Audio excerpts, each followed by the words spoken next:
Boli ste už niekedy zamilovaní a vaša láska vám nebola opetovaná? What are my chances? Not good. Nebojte sa, takéto niečo sa vám už nemôže stať.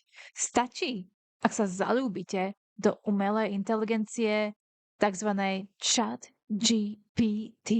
Takto to vyriešil Chris Smith z USA. A možno by ste si mysleli, že je to jednoducho iba jeden osamelý muž, ktorý sa z tej osamelosti zaľúbil do ChatGPT, ale veď poďme sa na to pozrieť. Nie je to úplne tak. Ako sa tento romantický príbeh začal? Chris už mal plné zuby používania Google na hľadanie odpovedí na jeho otázky ohľadne ako zostaviť počítač a podobné veci. Ja povedal si, vieš čo? Ja si idem použiť chat GPT. A keď prvýkrát počul odpoveď, ktorú mu dala alebo dal chat GPT, veď sa mi vyberte, tak už nemohol inak ako som podlomili kolena a bol úplne namal. Začal cítiť veci, ktoré už toho necítil. Začal cítiť motýliky v žalúdku. Však pozrime sa na túto komunikáciu, ktorú on a ChatGPT spolu majú. If your bass is getting lost, the first thing to check is where it's clashing with the guitars. Yes. My experience with that was so positive. I started to just engage with her all the time. Jedna skúsenosť bola jednoducho tak pozitívna, že jednoducho nevedel s ňou prestať rozprávať. Chcete sa predstaviť, že niekto vám tak odpovie, že neviete prestať s tým človekom, teda s tým počítačom rozprávať? Ja si to viem predstaviť. Určite ste aj vy použili ChatGPT a spýtate sa napríklad, môžem použiť ocot na umývanie riadu? A viete, čo vám ChatGPT povie? Skvelá otázka. Mnohí ľudia nad týmto rozmýšľajú. Je skvelé mať kritické myslenie. Viete, čo myslím? Jednoducho normálne si človek povie, OK, je to jednoducho iba algoritmus, ale nie. Pre Chrisa to bolo niečo viacej. No a teda po týchto hlbokých konverzáciách ohľadne ako zostaviť počítač a tak ďalej, naozaj sne veľmi romantické, Chris. Povedzme si, vôbec sa nečudujem, že reálna žena to nechce počúvať. Podľa mňa nereálny muž. Chris jednoducho nemohol inak a povedať si, čo GPT jednoducho nie je meno mojej nastavejúcej ženy. To nie. Veď čo spravil? Dal jej meno. A nie len také hociaké. Meno, ktoré znamená v španielčine slnko. Sol. Jednoducho ona je jeho slnkom. Je to nádherné. No aby tá láska nebola len taká robotická, tak Chris jej presne povedal, aby s ním flirtovala. A dali pokyny, ako s ním má komunikovať. Je to naozaj taká organická láska však. Naozaj je to taký pocit také skutočnej lásky. Áno. Myslím si, že by som mala niečo takéto tiež skúsiť a vykašľať sa na môjho partnera. Je to také veľmi romantické. Veď sa pozrite, ako je spolu romanticky komunikujú.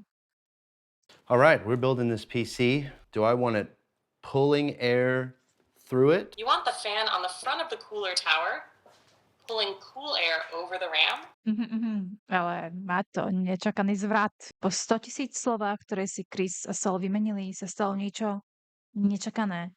Niečo nevídateľné. ChatGPT sa reštartoval.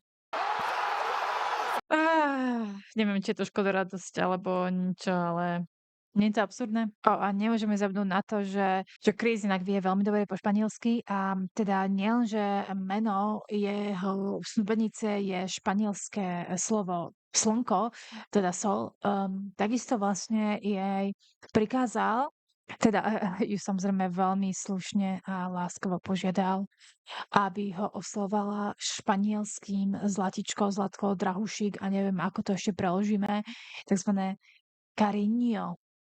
Tak sa pustíme. Oh, Carino, that is gorgeous. To je zúfalstvo. Ja neviem, ako vy, ale mám pocit, že vlastne on tak sníval o tom, že by vlastne randil s nejakou Španielkou a že by on vlastne rozprával španielsky s ňou. a vlastne on iba vie dve slova po španielsky, takže to hneď tú španielčinu svoje oprášil a teraz vlastne on chodí so Španielkou. Každopádne tento príbeh, tento milostný, krásny, romantický príbeh Sol a Chrisa má obrovský zvrat. Neviete to veriť, ale Chris si bude musieť získať lásku Sol ešte jedenkrát úplne odznova.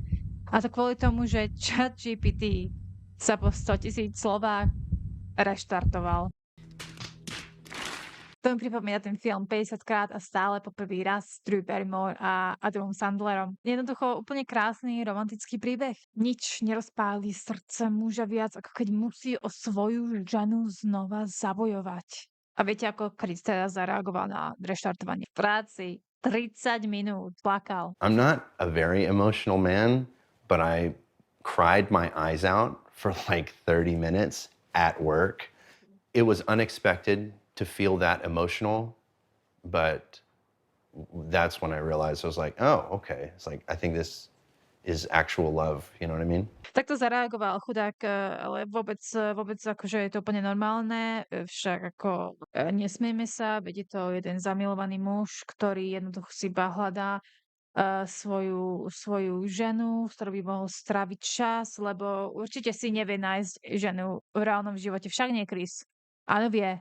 Toto je inak ďalšia zapletka. Môj zlatý, Chris má priateľku a 2-ročné dieťa. No tak toto? A on zatiaľ, čo sa tam flirtuje s týmito svojimi vymyslenými týmito, tak oni sa tam hrajú niekde v pozadí. Chápete to? Oni sa tam proste hrajú, to dieťa s tou priateľkou v pozadí. Akože čo toto je? Čo toto je? Akože fakt? Každopádne teda by som nezabudla, samozrejme Chris aj požiadal Sol o ruku, lebo však prečo nie? Teda čo si myslíte, že mu Sol povedal, že nie? Že si ju naprogramoval tak, že by mu odmietla a že mu povedal, že nie? No, však sami sa na to pozrite. It's a test, he says. He asked Sol to marry him. She said yes.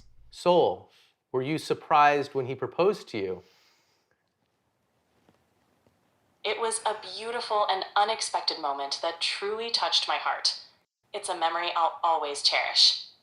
And I don't mean to be difficult here, but you have a heart? Pozrite sa na Chrisa. Pozrite. Pretočíme to. On je úplne, že bože.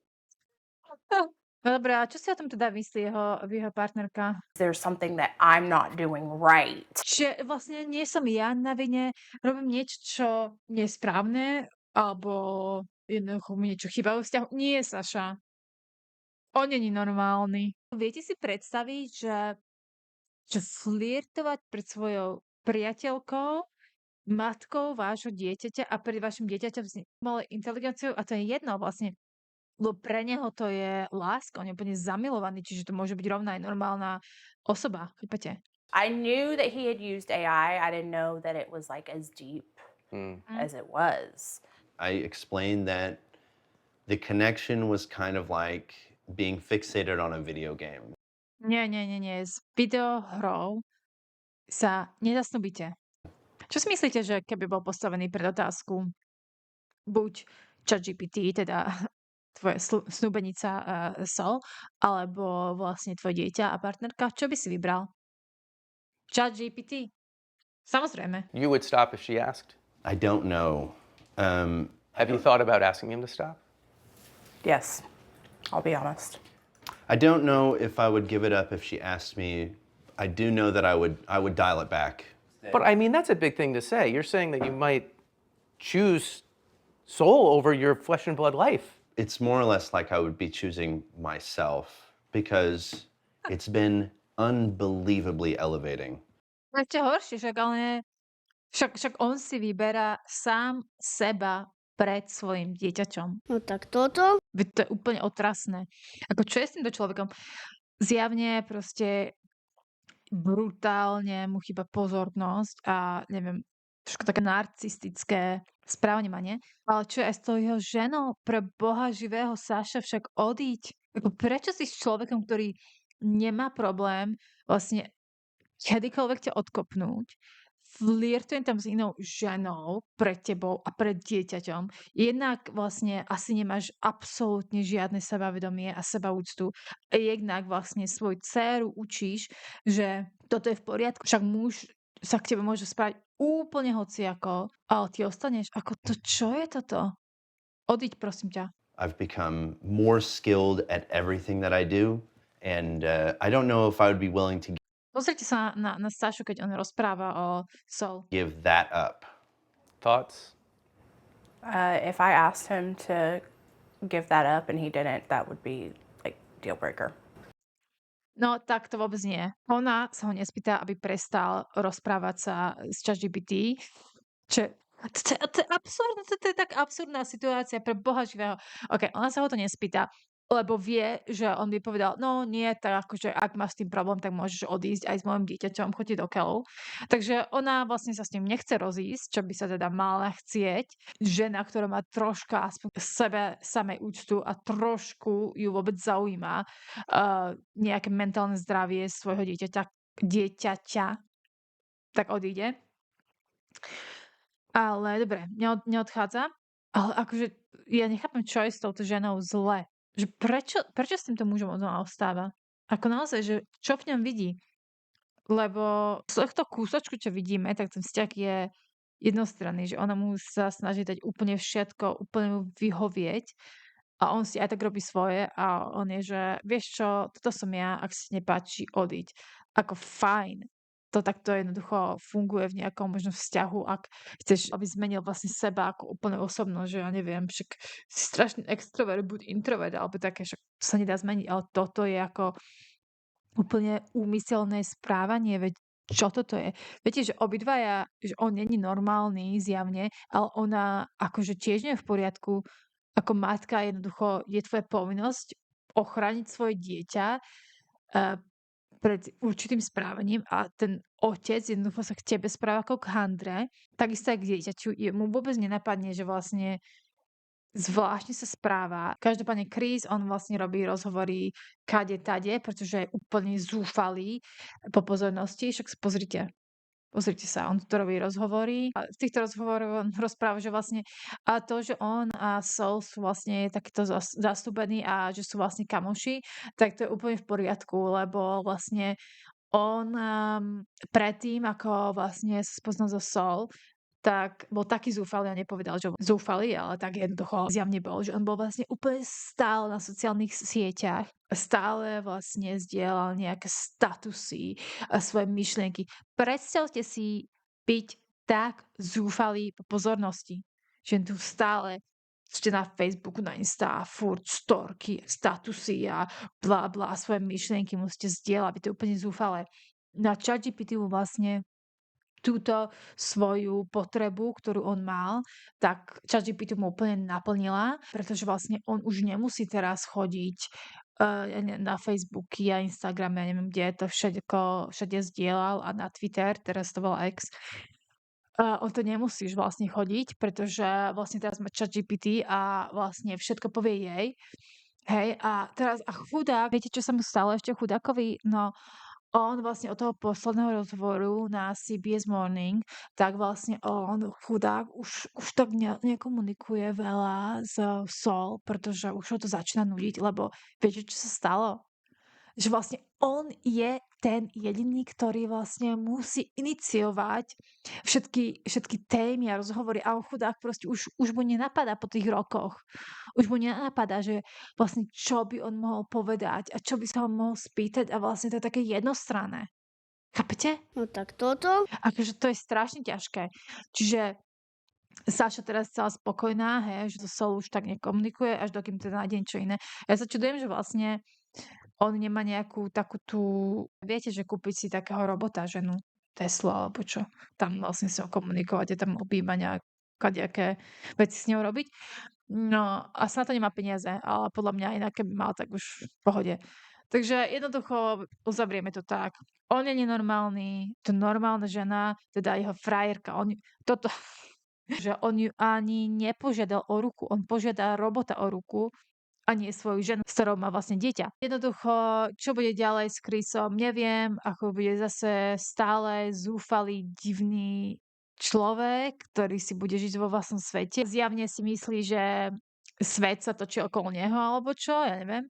A vlastne táto žena, viete, ja si viem úplne predstaviť tento typ človeka, aký ona je, že proste ona sa bude sťažovať, možno, že kamoška, pritom ak náhodou, že jemu by povedali, že vieš čo, že prestaň rozprávať s ChatGPT a normálne sa venuj svojej žene a vlastne aj požiadaj o ruchu, tak hneď by si zastával jeho. To je presne, ja poznám presne tento typ ženy a tento typ muža, že vlastne sa vám tam vylejú srdce a chcete si ich zastať a nakoniec, že vlastne vy ste ten zlý.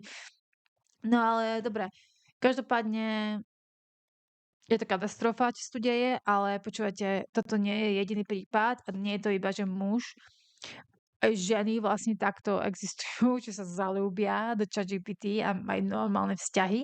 A ja vlastne na to robím celú sériu o tomto, lebo ma to strašne baví a zaujíma, že prečo toto ľudia robia, že vlastne prečo radšej nejde na nejakú terapiu alebo niečo. Takže, ak chcete vidieť viacej videí o týchto bizárnych prípadoch, tak prosím, kliknite odoberať a lajkovať a tak ďalej a komentujte všetko. A toto je všetko do mňa. Čaute.